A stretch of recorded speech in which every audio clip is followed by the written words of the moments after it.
देखिए, जो एक क्वेश्चन आया था सेकंड ग्रेड में पिछले एग्ज़ाम में कि 8 कोर उद्योग कौन सी हैं, उनमें से मिलान आता है या नहीं आता, आपको पहचानना होता है।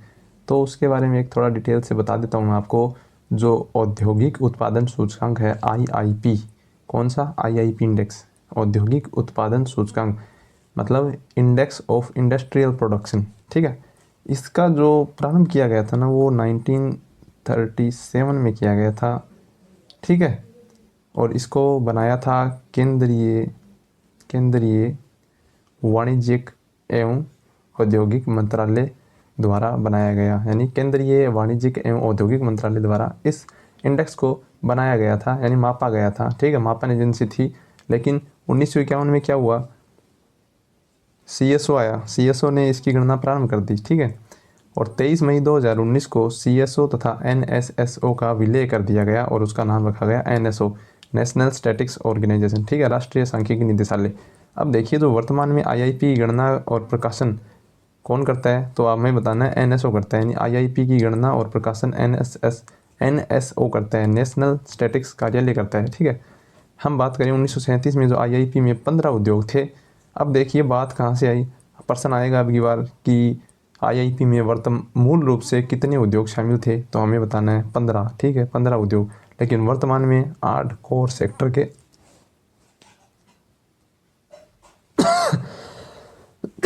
वर्तमान में जो 8 कोर सेक्टर के उद्योग हैं उनकी बात करें तो वो है रिफाइनरी उत्पाद, बिजली, इस्पात, कोयला, कच्चा तेल, प्राकृतिक गैस, सीमेंट और उर्वरक। ये 8 उद्योग हैं। इनके अलावा कोई उद्योग कोर सेक्टर में शामिल नहीं है, ठीक है। आपको याद रखना है, पहला रिफाइनरी है, पेट्रोलियम, बिजली, इस्पात, कोयला, कच्चा तेल, प्राकृतिक गैस, सीमेंट, उर्वरक, ठीक है, ऐसे याद रखने हैं। अब जो है ना, इसमें क्या है, आपको याद रखना है, एक इम्पोर्टेंट क्वेश्चन है। वैसे अगली वीडियो बनाने वाला था मैं, और बनाऊंगा शायद, औद्योगिक नीतियों के ऊपर जो है मैं पर आपको यहाँ पर पहले ही बता देता हूँ। 6 औद्योगिक नीतियाँ हैं, ठीक है। उनके बारे में आपको मैं थोड़ा बता देता हूँ। पहली थी 6 अप्रैल 1948, पहली औद्योगिक नीति 6 अप्रैल 1948 को लागू की गई, ठीक है, याद रखना 6 अप्रैल। दूसरी है 30 अप्रैल को 1956, यानी देख लो 8 साल के बाद कम से कम, 30 अप्रैल दूसरी की तारीख है।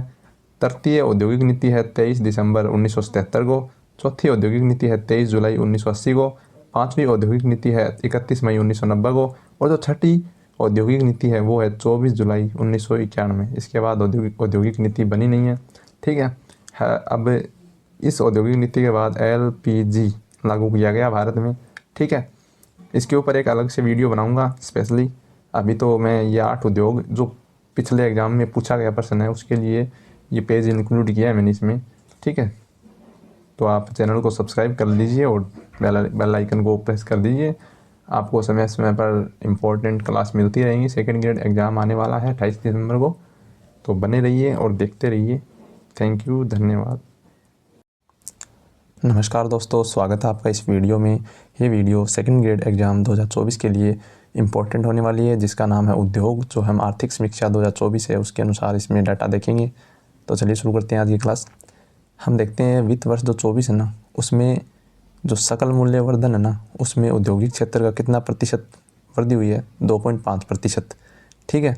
2020 से है, ठीक है, यानी 4 सालों का वृद्धि दर कितनी है, 2.5%। अब देखते हैं पिछले दशक में जो है ना उत्पादन किसका बढ़ा, यानी पिछले 10 सालों में औद्योगिक क्षेत्र में सबसे ज़्यादा उत्पादन किसका हुआ, ऑटोमोबाइल, लकड़ी उत्पादन, फर्नीचर, फार्मास्यूटिकल, प्लास्टिक और रसायन, मशीनरी, गैर धातु खनिज और रबड़ का उत्पादन बढ़ा है। लेकिन पिछले दशक में हम बात करें तो उत्पादन जो कम हुआ है वो है पेट्रोलियम उत्पाद का, कपड़े का और तंबाकू का, ठीक है।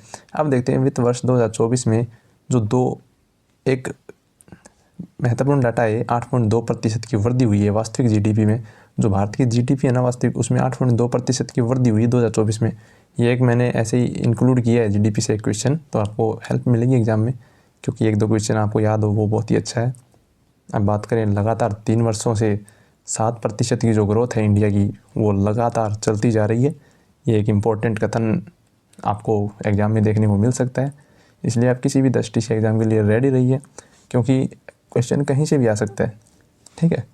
बात करें GVA यानी सकल मूल्यवर्धन में वित्त वर्ष 24 में प्रतिशत कितनी वृद्धि हुई है? 7.2%।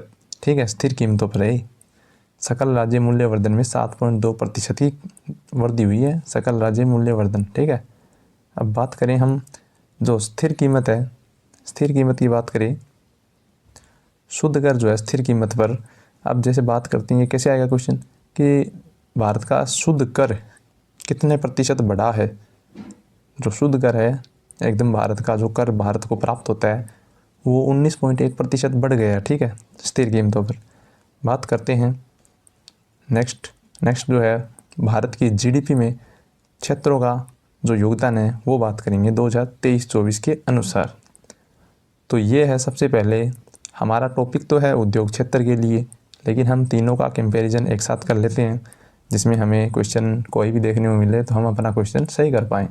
ठीक है, और सेकंड ग्रेड एग्जाम में तो ये क्वेश्चन बार बार आए हैं यहाँ से। ठीक है, तो उद्योग क्षेत्र का ना वो 27.6% योगदान है जीडीपी में।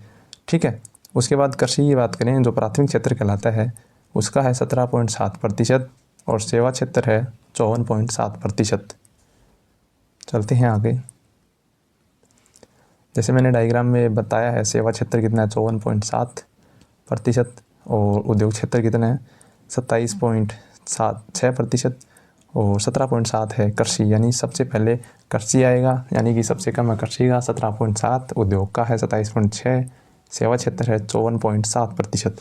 बात करें हम कृषि में जो उत्पादन हुआ है, कुल खाद्यान्न उत्पादन, वो कम हुआ है इस साल 2023-24 में 0.3% कम हुआ है। वित्त वर्ष 24 में 0.3% की कमी हुई है। याद रखना, सेंटेंस आएगा सीधा, कृषि उत्पादन में जो कुल खाद्यान्न है उसमें 0.3% की वृद्धि हुई है या कमी, तो हमें बतानी है कमी हुई है। ठीक है, क्योंकि अकाल, थोड़ी वर्षा और मानसून में जो गिरावट आई थी इंडिया में, ये उसके कारण हुआ है। ठीक है, बात करते हैं औद्योगिक क्षेत्र में वृद्धि हुई है कौन सी।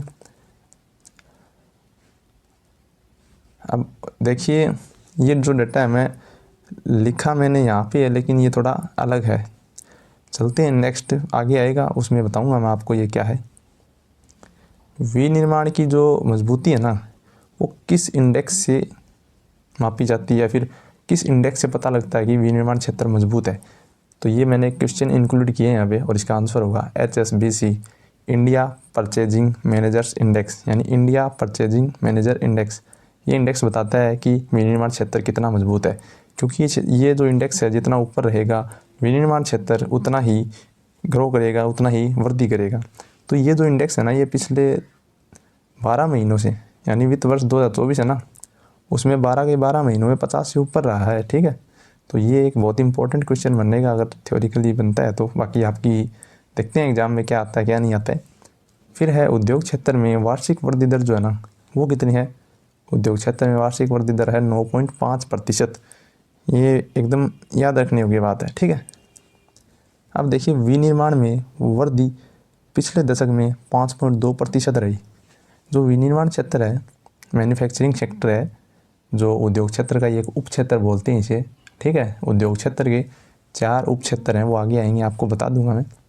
तो बात करें विनिर्माण में वृद्धि पिछले दशक में 5.2% रही है। अब चलते हैं हम उद्योग क्षेत्र के उप क्षेत्रों की ओर। देखिए मैंने सबसे पहले लिखा है 9.5, ये समझिए ये क्या है। ये उद्योग क्षेत्र की है ना, उद्योग क्षेत्र जो है ये उसकी वृद्धि दर है। ठीक है, अब देखते हैं उद्योग क्षेत्र के जो उप क्षेत्र हैं, उप क्षेत्र कितने हैं? 4, आपको याद रखने हैं। खनन और उत्खनन, बिजली और जलापूर्ति, फिर है विनिर्माण और एक है निर्माण। अब देखिए यहाँ से प्रश्न कैसे बनेगा।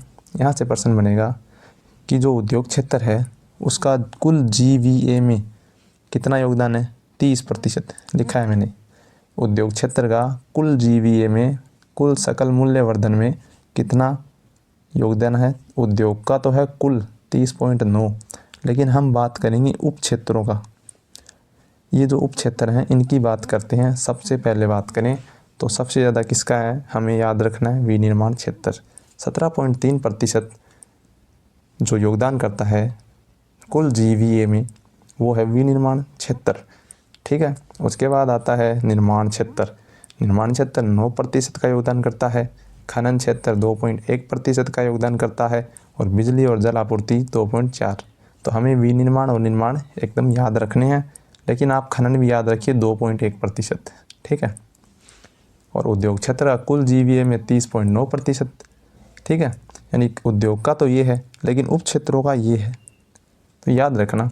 और उद्योग क्षेत्र में वृद्धि कितनी हुई है, क्षेत्रवार वृद्धि पूछे तो 9.5% की वृद्धि दर्ज की गई है इस वित्त वर्ष में। चलिए, आपको ये समझ आ गया होगा, आप वीडियो दोबारा देख लीजिए। चलते हैं आगे। अब देखिए, भारत का जो क्रय प्रबंधन सूचकांक है ये 57.5 रहा, ठीक है। यानी विनिर्माण क्रय प्रबंधन सूचकांक नाम है इसका पूरा। ये जो ऊपर गया है ना, वो सूचकांक है जो मैंने बताया था। परचेजिंग मैनेजर क्या था वो, एक बार देख लेते हैं। HSBC का इंडिया परचेजिंग मैनेजर्स इंडेक्स है ये, ठीक है। वो कितना रहा है, 57.5 रहा है, ठीक है। अब बात करें हम प्रमुख क्षेत्र, जो उद्योग क्षेत्र में प्रमुख उद्योग होते हैं, जैसे सीमेंट है। सीमेंट की बात करें तो वो 1991 में इस पर से रोक हटा ली गई। इसको बिना लाइसेंस का उद्योग कर दिया गया, ठीक है। इसमें निवेश बाहर से अंदर से प्राइवेट के अंदर इसको दे दिया गया, तो लाइसेंस की आवश्यकता इसमें नहीं है वर्तमान में। और 1991 में लाइसेंस हटाया गया LPG जो आया था उसके तहत बात करें।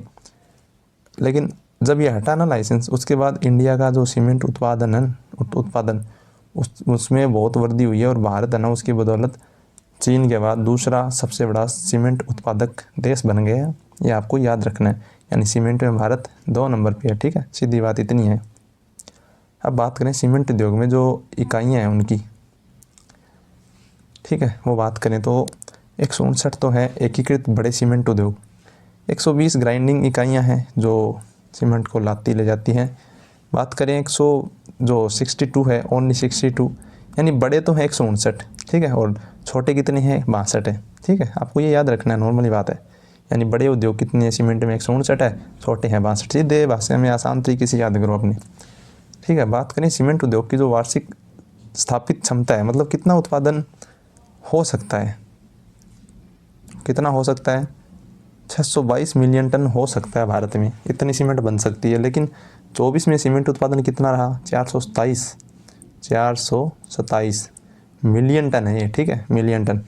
अब बात करें जो राजस्थान है, वो राजस्थान आज सीमेंट का प्रथम है, ठीक है। सीमेंट में प्रथम राजस्थान है, ठीक है। दूसरा गुजरात है। लेकिन हमें क्या है, पहला दूसरे नहीं याद रखना, हमें सिर्फ ये याद रखना कि सीमेंट उत्पादन में जो 85% हिस्सा है वो गुजरात, राजस्थान, आंध्र प्रदेश, तमिलनाडु, पश्चिम बंगाल, कर्नाटक, महाराष्ट्र इनका है, ठीक है। अब बात करेंगे हम नेक्स्ट जो भी है इम्पोर्टेंट आपके लिए, इस्पात संयंत्र।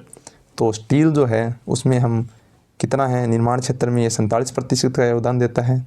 और भारत ने पिछले दशक में क्या किया है, जो तैयार इस्पात है ना उसका शुद्ध निर्यातक बन गया। मतलब हम अब भेजते हैं, विदेशों को भेजते हैं। इंडिया कहाँ भेजता है विदेशों को, कौन से दशक में, पिछले दशक में, पिछले 10 सालों से। अब देखिए जो 5 साल हुए थे ना पिछले, उसमें हम निर्यातक तो बन गए, लेकिन जो वित्त वर्ष 2024 आया ना उसकी दूसरी और तीसरी तिमाही में हम क्या बन गए, वापस आयात, मतलब वापस मंगाने लग गए, ठीक है। सीधी बात है। यानी हम 2024 में आयातक की श्रेणी में आए हैं, ठीक है, बिल्कुल याद रखना है।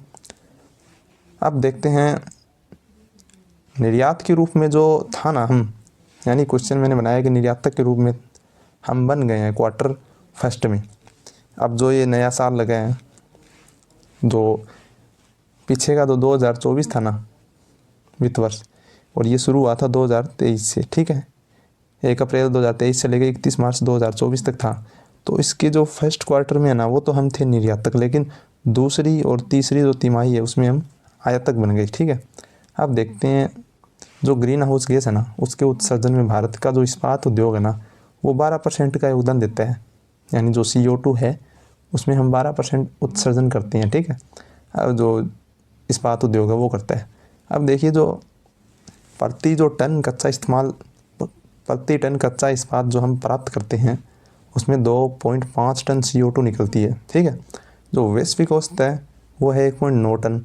यानी विश्व में जो CO2 का उत्सर्जन होता है 1 टन कच्चे इस्पात के लिए वो 1.9 है, लेकिन भारत में 2.5 है, यानी भारत में ज़्यादा है CO2 उत्सर्जन, ठीक है, क्योंकि टेक्नोलॉजी कम है हमारे पास।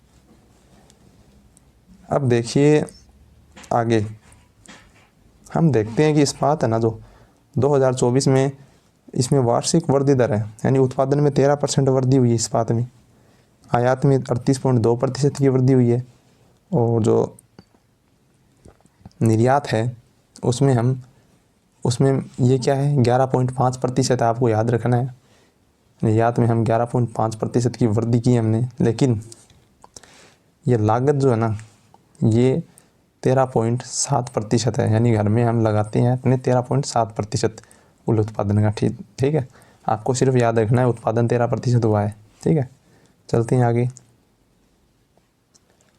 अक्टूबर 2023 में बस्तर ज़िले में एक उपाय किया गया, उपाय मतलब एक संयंत्र लगाया गया। कौन सा संयंत्र है? नगर नार संयंत्र, ठीक है, ये इस्पात का है। तो 2023 में इसकी स्थापना की गई है, क्योंकि अच्छे क्वालिटी का स्टील उत्पादन करता है ये प्लांट। अब बात करें कोयला। जो कोयला है कोयले में जो भारत है ना वो कहाँ पर है? देखिए, भारत की प्राथमिक वाणिज्यिक ऊर्जा में कोयले का योगदान 55% है। जो प्राथमिक वाणिज्यिक ऊर्जा है उसमें कोयले का योगदान 55% है, लेकिन 70% बिजली उत्पादन हम आज भी कोयले से करते हैं, ठीक है। और 5 वर्षों में क्या हुआ है? आयात कम हुआ है कोयले का, क्योंककि हमने उत्पादन बढ़ा दिया है, ठीक है। अब देखिए हम आयात कितना करते हैं? 261 मीट्रिक टन करते हैं, लेकिन हम उत्पादन कर रहे हैं 997.2 मिलियन टन, ठीक है। और खपत कितनी हो गई है? यानी मीट्रिक टन है, ठीक है। अब खपत देखिए हमारी कितनी है? 1233.86 मीट्रिक टन है, क्योंकि इतना मंगा रहे हैं, इतना उत्पादन कर रहे हैं, तो इनको जोड़ेंगे तो लगभग यही आता है। तो ये हमारी खपत है 1233 मीट्रिक टन।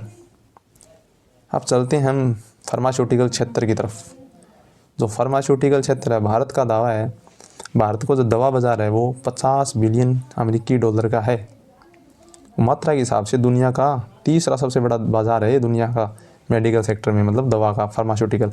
और जो भारतीय दवा उद्योग की दुनिया की जो क्या बोलते हैं, इसका उपनाम क्या है? दुनिया की फार्मेसी बोलते हैं भारत को दवा उद्योग के क्षेत्र में दुनिया की फार्मेसी बोलते हैं, ठीक है। अब याद रखिए हम 60 जो चिकित्सीय श्रेणियों में, यानी इतनी मेडिकल से जो श्रेणियाँ बनी हुई है उनमें 60,000 जेनरिक दवाओं का ब्रांड प्रदान करता है भारत, ठीक है। अब देखिए जो दुनिया की टॉप 20 जेनरिक दवाओं की जो कंपनियां हैं उसमें से 8 भारत में स्थित हैं, ठीक है। और भारत का जो बल्क ड्रग का शुद्ध निर्यातक बन गया है भारत, यानी बहुत ही बड़े व्यापक क्षेत्र में बल्क बोलते हैं, मतलब बहुत ही ज़्यादा क्वांटिटी में उन ड्रग का शुद्ध निर्यातक बन गया है। अब देखिए जो प्रधानमंत्री भारतीय जन औषधि केंद्र है PMBJKY, इनकी शुरुआत जो हुई थी उसके बाद पूरे भारत में हर ज़िले में कवर करते हुए 12,500 से अधिक प्रधानमंत्री जन औषधि केंद्र खोले जा चुके हैं, ठीक है। आपको यहाँ से एक क्वेश्चन या 2 क्वेश्चन ज़रूर मिलेंगे। पूरा मैटर इसमें मैंने इंक्लूड कर दिया उद्योग क्षेत्र का, आर्थिक में से। आपको कुछ भी और पढ़ने की ज़रूरत नहीं है, क्योंकि मैंने यहाँ पर A to Z यहाँ पर डाल दिया जो इम्पोर्टेंट है। और ये वीडियो जो भी है देखना पूरी,